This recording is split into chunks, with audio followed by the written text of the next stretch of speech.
Highlight کرتے ہیں۔ آپ نے کہا کہ فوج کو سیاست میں حصہ نہیں لینا چاہیے، ہمارا آئین پاکستان کہتا ہے، بالکل ٹھیک ہے، یہاں تک تو ٹھیک ہے، مگر آپ نے کہا جنرلز جھوٹے ہوتے ہیں، یہ کعبے کی چھت پر بیٹھ کر کوئی بات کریں تو اعتبار نہیں کیا جا سکتا۔ نہیں، اس طرح بات نہیں ہوئی تھی، جس طرح ہوئی تھی ہاں جی وہ بتاتا ہوں۔ پہلی بات ہے یہ جو میری ویڈیو تھی جس کو آؤٹ آف کانٹیکسٹ کاٹا گیا اور کچھ چیزیں اس کی اپنے حق میں ایک پولیٹیکل جماعت نے استعمال کی، پھر اسی انٹرویو میں سے کچھ اور چیزیں جو میں نے بیلنس جس طرح گفتگو کرتا ہوں دونوں طرف کی، وہ بعد میں میرے خلاف یوز کی۔ یہ میں نے بات کی تھی کہ اس وقت پاکستان کی عوام کی یہ حالت ہے کہ اگر ہمارے اسٹیبلشمنٹ کے لوگ، جنرلز یا فوج کے لوگ یہ کعبے کی چھت پہ بھی کھڑے ہو کر لوگوں کو یہ یقین دلائیں نا کہ ہم پالیٹکس میں لچ فرائی نہیں کریں گے، تو بھی مشکل سے ہی عوام اس کا یقین کرے گی۔ یہ میں نے بات کی تھی۔ اس کی وجہ ہے کہ ہمیں یہ پولیٹیکل انجینئرنگ ہمیشہ سے نظر آتی ہے، 90s کے دور سے لے کر مختلف پروجیکٹس لانچ ہوتے ہیں اور پھر اس کے بعد ان پروجیکٹس کو ختم کر دیا جاتا ہے۔ 77 سالوں سے ہوتا جی ہوتا ہے۔ آپ نے کہا کہ نواز شریف اور مریم نواز دلیر لوگ ہیں، سینہ تان کر جیل کاٹی۔ یہ اس طریقے سے تو شاید بات نہ ہوئی ہو۔ اسی طریقے سے نہیں، میں نے کہا تھا کہ وہ اس وقت بات کی تھی کہ کمپیریزن کرواتے ہوئے، نہیں صرف میں پہلے فکر میں سرکار آپ نے مجھے تو یاد ہے نا، میں بتاؤں گا نا ظاہر ہے، یا تو آپ پوری ویڈیو، لیکن وہ اس میں بات ہو رہی تھی، یہ بھی انٹرویو میں بات ہوئی تھی جب میں نے یہ بات کی تھی کہ خان صاحب نے جو اپنے ارد گرد اکٹھے کیے ہوئے نا کے پی کے لوگ اور وہ پٹرول بم اور وہ سارا کچھ، ہم پولیس، آپ زمان پارک کے محاصرے کی بات جی ہاں، تو میں نے کہا تھا کہ آپ کو گرفتاری دینی چاہیے دلیری کے ساتھ جس طرح ان لوگوں نے جا کے گرفتاری دی تھی۔ آپ نے کہا نواز شریف اور مریم نواز دلیر لوگ ہیں، سینہ تان۔ جی میں آپ کو پورا کانٹیکسٹ بتا رہا ہوں۔ انہوں نے جیل بھی کاٹی اور سہولتیں بھی برداشت کی اور ان کے اے سی بھی اتروائے گئے اور جو کچھ بات ہوئی وہ میں نے اس کو، اے سی اتروائے گئے، ہاں جو کلیم کیا تھا نا کہ یہ اے سی اتروائے گئے۔ یار میں وہاں پہ موجود نہیں، میں آپ کو جنرل بات کر رہا ہوں کہ ایک بندہ نے کی تھی میں ان کا اے سی اترواؤں گا، حالانکہ اس کی اتھارٹی نہیں ہے، وہ بندہ جیل کے اوپر وہ حاکم ہی نہیں تھا، اس کو یہ بات ہی نہیں کرنی چاہیے تھی، ایک غیر قانونی بات کی۔ آپ کہتے ہیں میں ارشاد بھٹی کو آنے ہی نہیں دوں گا، اور ایک ہوتا ہے آپ مجھے آنے نہیں دیتے، فرق ہوتا ہے نا۔ یہ سارے فرق نا آپ اچھا نہیں، آپ نے کہا کہ نواز کہ جو اس طرح کی دھمکیاں لگاتے ہیں جس کے وہ اہل ہی نہیں ہے۔ آپ نے کہا نواز شریف اور اچھا ویسے ایک بات مزے کی آپ کو بتاؤں کہ اے سی اتروانے کا انہوں نے کہا تھا، مطلب اے سی لگا ہوا تھا، اس کا مجھے کوئی انٹرسٹ نہیں ہے، میں کہتا ہوں یہ ایک پرائم منسٹر کے شان نشان ہی نہیں ہے۔ میں کہہ رہا ہوں کہ میں صرف آپ کو یہ بتا رہا ہوں، اور اتروایا بھی نہیں تھا، انہوں نے یہ بھی غلط کیا یار، وہ لگائیں یا اتاریں مجھے اس سے فرق نہیں ہے، میں کہتا ہوں پرائم منسٹر کے انڈر جیل آتی نہیں ہے، اس کی اسٹیٹمنٹ بنتی نہیں ہے۔ کہا نواز شریف اور مریم نواز دلیر لوگ ہیں، سینہ تان کر جیل کاٹی۔ آپ کو پتا نہیں کہ ایک مرتبہ جدہ، ایک مرتبہ لندن، جی پتا ہے، تو سینہ تان کے گئے تھے۔ جی وہ بھی ان کے جو ایکٹیویٹی تھی ان کو جیل کاٹنی چاہیے تھی اس وقت۔ میں تو آپ کی بات کر رہا تھا نا جی اچھا، آپ نے، میں کسی کے فضائل نہیں سنا رہا تھا، دیکھیں میں ایک کمپیریزن کر رہا تھا دو واقعات کا، آپ نہیں، اور اس میں یہ بات ہوئی تھی۔ آپ نے کہا عمران خان جیل کی سختیوں سے گھبرا کر بہت جلد ڈیل کر کے باہر آ جائے گا، جیل کی مصیبتیں اس کے بس کا روگ نہیں۔ میں نے اس طرح کی کہا تھا۔ دیکھیں مجھے نہیں پتا کہ کس کانٹیکسٹ میں کیا سوال ہوا تھا اور کیا بات کی تھی۔ عمران خان جیل میں گرفتار ہو گئے، اس کے بعد آپ نے اپنی ایک ویڈیو میں کہا کہ عمران خان جیل کی سختیوں سے گھبرا کر بہت جلد ڈیل کر لے گا، اور یعنی نہیں، میں نے یہ بات نہیں کی۔ سرکار ادھر ہی روک لیں، یہ ویڈیو دکھائیں مجھے۔ چلو میں ویڈیو ابھی ویڈیو دکھاتا ہوں، نہ دکھائے تو نہیں چلائے نا جیل کی اچھا یہ بتائیں، میں چلا دکھاتا ہوں، اچھا آپ کی ویڈیو سے دکھاؤں گا۔ وہ بات میں نے کچھ اور کی تھی، کیا وہ میں نے نہیں بتانا، مجھے تو پتا میں نے کیا بات کی ہے، میں نے یہ نہیں کہا تھا، ہاں میں نے یہ کہا تھا، یہ اسی زمانے میں نے بات کی تھی کہ میں نہیں سمجھتا تھا کہ وہ اتنی دلیری دکھائیں گے کہ وہ جیل کو برداشت کریں گے، میں یہ نہیں سمجھتا تھا، لیکن انہوں نے فی الوقت کوئی ڈیل نہیں کی، یہ میں نے بات کی تھی۔ اچھا یہ تو بالکل ہی الٹا، مطلب کہ آپ یہ میں نے بات کی تھی، مطلب اچھا اب مجھے نہیں پتا کہ انہیں ڈیل آفر ہوئی ہے نہیں، کیونکہ ابھی تک جتنے یوٹیوبرز بتاتے ہیں فلان جرنیل قدموں میں گر پڑا، وہ سب کچھ جھوٹ نکلا ہے۔ علیمہ باجی نے بھی بتایا کہ کبھی کوئی ان کے پاس نہیں گیا، تو وہ تو سب کچھ جھوٹ نکلا جو اتنے ویلاگز بنتے رہے لوگوں کے۔ تو مجھے نہیں لگتا انہیں ڈیل آفر ہوئی ہے یا نہیں ہوئی ہے، لیکن یہ بات ہے کہ انہوں نے ثابت کیا ہے کہ انہوں نے اپنا جیل کے اندر وقت گزارا ہے۔ تو میں نے یہ بات کی تھی کہ مجھے نہیں لگتا تھا کہ اس طرح کے ایک ایلیٹ ماحول میں پلنے والا شخص اس صحبت کو برداشت کر سکے گا، مجھے لگتا نہیں تھا، یعنی میں نے کہا تھا کہ ایسا ہوگا نہیں۔ آپ سمجھتے ہیں کہ عمران خان نے بہادری سے جیل کاٹی؟ ہاں جی بالکل، اس میں کوئی دوسری رائے نہیں ہے۔ آپ نے ووٹ ڈالا 8 فروری 2024 کے الیکشن میں؟ جی ڈالا تھا، میں تو صبح سویرے پہنچ گیا تھا ووٹ ڈالنے کے لیے۔ اچھا، یہ تو آپ کا حق ہے کہ کس کو ڈالیں جس کو نہ ڈالیں، لیکن آپ کیا سمجھتے ہیں کہ کون جیتا تھا اس الیکشن میں؟ میرے پاس تو کوئی ثبوت نہیں ہے، پھر آپ ثبوت مانگ لیں گے نا مجھ سے، آپ مجھے کہیں گے ثبوت دو، آپ ویسے کیا آپ کا آپ فیصلے نہ رہے، آپ فیکٹس اینڈ فگرز پر ہیں نا، میرے پاس تو کوئی ثبوت نہیں ہے۔ اچھا فارم یہ اگر آپ یہ بات کریں جنرل کے پرسیپشن کیا ہے، ہاں جس طرح میں نے کہا، اچھا یہ کرتے ہیں وہ بھی چھوڑ دیتے ہیں، جس طرح اب محمد بن سلمان نے جہاز اتروا لیا تھا، ظاہر ہے وہ کرائم بھی بتاتے ہیں سب کچھ، وہ رپورٹ نکلی نا، میں تو وہاں بیٹھا نہیں ہوا تھا کہ کس وجہ سے نکلوایا، وہ رپورٹ ہے آپ کے پاس؟ میں نے وہی بتایا نا، یہ بھی میرے پاس کوئی رپورٹ نہیں ہے، لہٰذا میں جواب نہیں دوں گا، اور اگر آپ اسی قسم کی گفتگو سننا چاہتے ہیں تو میں بتا دیتا ہوں، میرے پاس کوئی فکر نہیں ہے جی کہ 8 فروری کے الیکشن کون جیتا تھا۔ محمد بن سلمان کی رپورٹ ہے آپ کے پاس؟ میں نے کہا نا کہ میرے پاس نہیں ہے نا۔ اچھا، تو یہ صحافی بیان کرتے ہیں نا، اس طرح صحافی ہمیں بتاتے ہیں کہ یہ کچھ ہوا تھا، تو چونکہ آپ نے منع کیا ہے لہٰذا میں بیک فٹ پہ رہتا ہوں۔ ہاں پبلکلی آر ٹی ایس بیٹھا نہیں بیٹھا، 2018 میں ایک بندہ حکمران بنا، یہاں پہ فارم 47 تھا، 45 تھا، دوسرا حکمران بنا۔ میرے پاس کوئی ثبوت نہیں ہے جو میں آپ کے سامنے رکھ سکوں۔ رہی پبلک پرسیپشن، تو وہ میں نے آپ کو بتایا کہ کئی صحافیوں نے یہ باتیں کی تھی کہ یہ ہوا تھا یہ ہوا تھا، وہ تو پبلکلی سامنے آتا ہے۔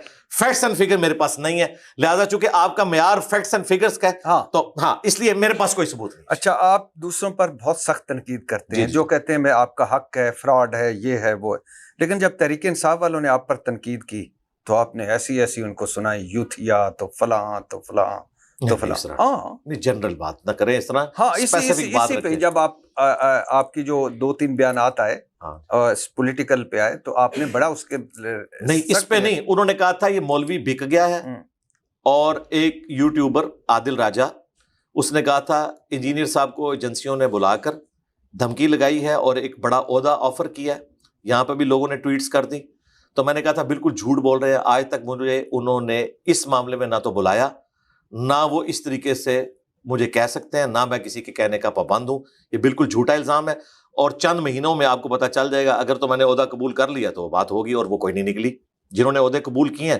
وہ آپ لوگوں کے سامنے۔ عہدے کی آفر ہوئی کبھی؟ نہیں، ان کی طرف سے تو کوئی ایسی آفر نہیں ہوئی ہے کہ آپ کوئی عہدہ قبول کریں۔ کن کی طرف سے؟ جو اس وقت کرتے دھرتے ہیں ان کی طرف سے۔ ہاں پچھلی گورنمنٹ میں ایک دفعہ مذہبی امور کے اعتبار سے رابطہ کیا گیا تھا، عمران خان کی حکومت۔ ہاں اس میں عمران خان صاحب کا کوئی لینا دینا نہیں تھا، وہ جو 10 سال کا پلان بنائے بیٹھے ہوئے تھے نا، ہاں ان کی طرف سے تھی کوئی چیز۔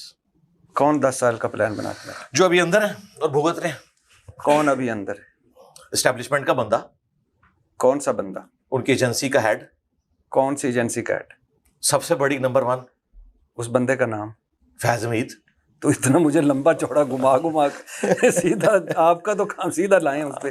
اچھا میں چاہ رہا تھا کہ شاید آپ کہیں بریک مار لیں اور مجھے نہ نام لینا۔ نہیں آپ تو ہمیں بڑے وہ اچھا، تو انہوں نے وہ جن فیض حمید نے اس وقت کیا بس وہ چھوڑ دینا، نہیں خود تو نہیں ظاہر ہے، نہیں ہوتا نا، بس وہ آپ کو پتا ہے یہ کس طریقے سے آپ کو تو فون آتے رہتے ہیں، جیو والوں کو تو بخوبی اندازہ ہے، جیو نے تو بڑی تکلیفیں کاٹی ہوئی ہیں۔ ہاں صحیح کہہ رہے ہیں۔ اچھا اس دور میں بھی اور اس دور میں بھی۔ ہاں نہیں، اب تکلیفوں کی پارٹی بدل گئی ہے، چل رہی ہیں۔ اچھا یہ مجھے بتائیں کہ فارم 45 ٹھیک ہے کہ 47 ٹھیک ہے؟ میں نے کہا میرے پاس فیکٹس اینڈ فگرز ہی نہیں، میں کیسے اتنا تو بتا سکتے ہیں۔ نہیں میں یہ نہیں کہہ رہا جیتا کون ہارا کون، میں کہہ رہا ہوں کہ 45 ٹھیک ہے، آپ پڑھے لکھے آدمی ہیں، کہ 47 ٹھیک ہے؟ دونوں ہی فارم ہے، سرکاری فارم ہے، دونوں درست ہونے چاہیے، آپس میں میچ کرنے چاہیے۔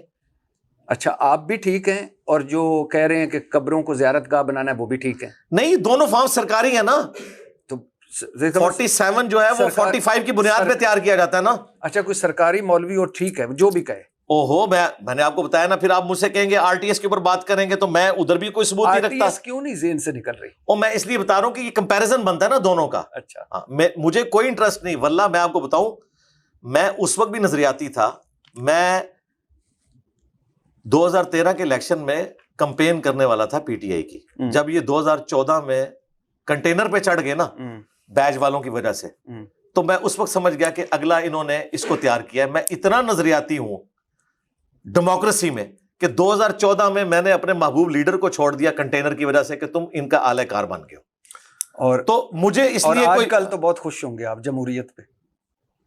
نہیں کوئی خوش نہیں ہوں۔ ووٹ کی عزت پہ؟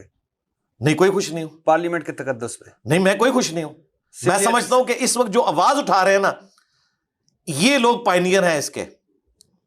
اس وقت یہ سب کچھ کر رہے تھے, اس وقت مزے لوٹ رہے تھے, اور اب جب ان کے گلے فٹ ہوا ہے تو ان کو ووٹ کو عزت دو. اور یہ ایک جیسے ہیں دونوں. نہیں ڈیفینیٹلی, لیکن ڈیفینیٹلی آپ بھی مانتے ہیں نا یہ کہ جب یہ حکومت میں ہوتے ہیں تو چہرے اور ہوتے ہیں, اپوزیشن میں ہوتے ہیں تو اور ہوتے ہیں. کئی مرتبہ یہ سن لیں جی, بھٹی صاحب کہہ رہے ہیں ہمیشہ, میں اور یہی میرا بھی رونا ہے کہ یہ اسی طریقے سے میں ہمیشہ کہتا ہوں کہ جس دن مجھے کوئی ایک ایسی پارٹی مل گئی جس نے حکومت میں آ کے کہا کہ فوج کو اسٹیبلشمنٹ یا فوج کو سیاست سے آؤٹ ہونا چاہیے, میں اس کے ساتھ ہوں گا.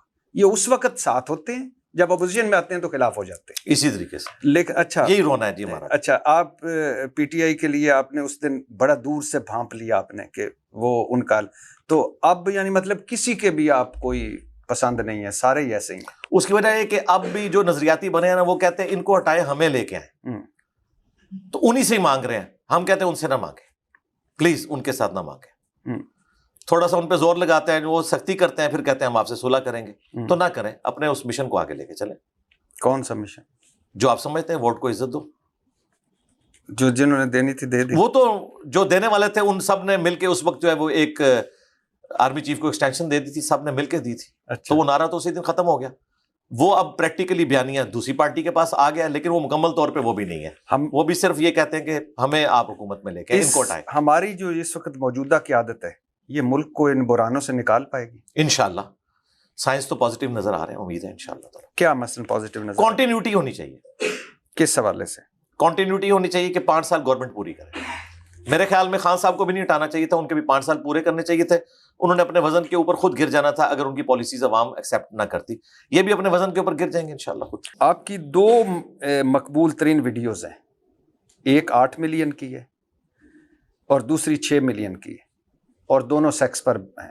ایک یعنی دونوں ایک سیکس کے حوالے سے ریلیٹڈ ہیں, اسلام میں جو سیکس ڈسپلن ہے. ہاں, اور پاکستان پہ ایک سٹڈی بھی آئی تھی کہ وہ جو پورنوگرافی کے حوالے سے سرچ کرنا ہے نیٹ پہ, پاکستان نمبر 1 پر ہے. جی جی. تو کیا وجہ ہے کہ ہم حج اور عمروں میں بھی نمبر 1 پہ ہیں اور اس طرف بھی نمبر 1 پہ ہیں؟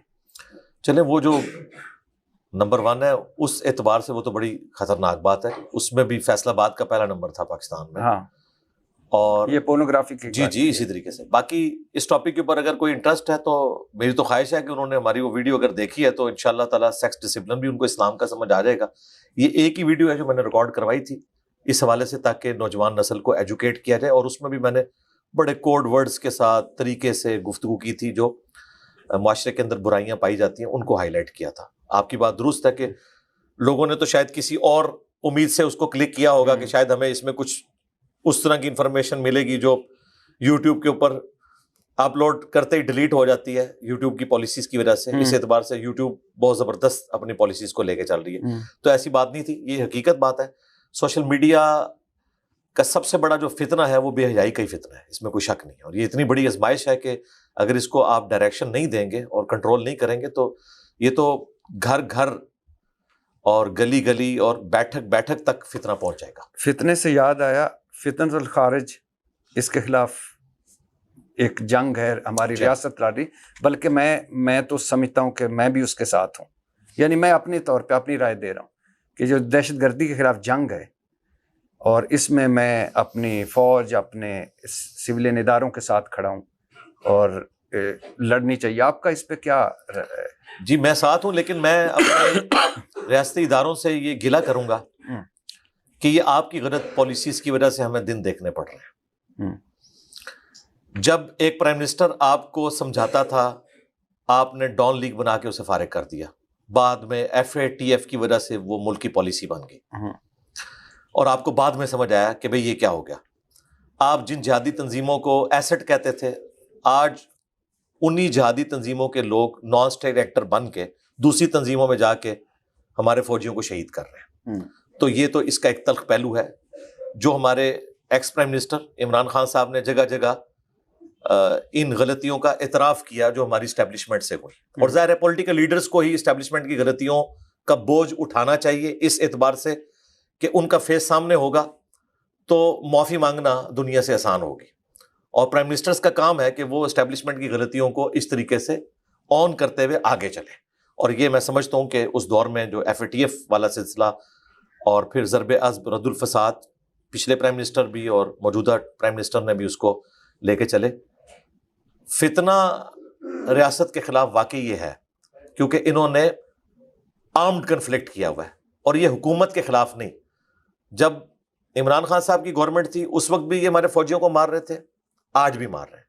تو ان کی حکومت کے خلاف, نون لیگ کے خلاف, پی ٹی اے کے خلاف جنگ نہیں ہے, ریاست کے خلاف جنگ ہے. ان سے اسی طرح نپٹنا چاہیے. جی اسی طریقے سے نپٹا جائے گا.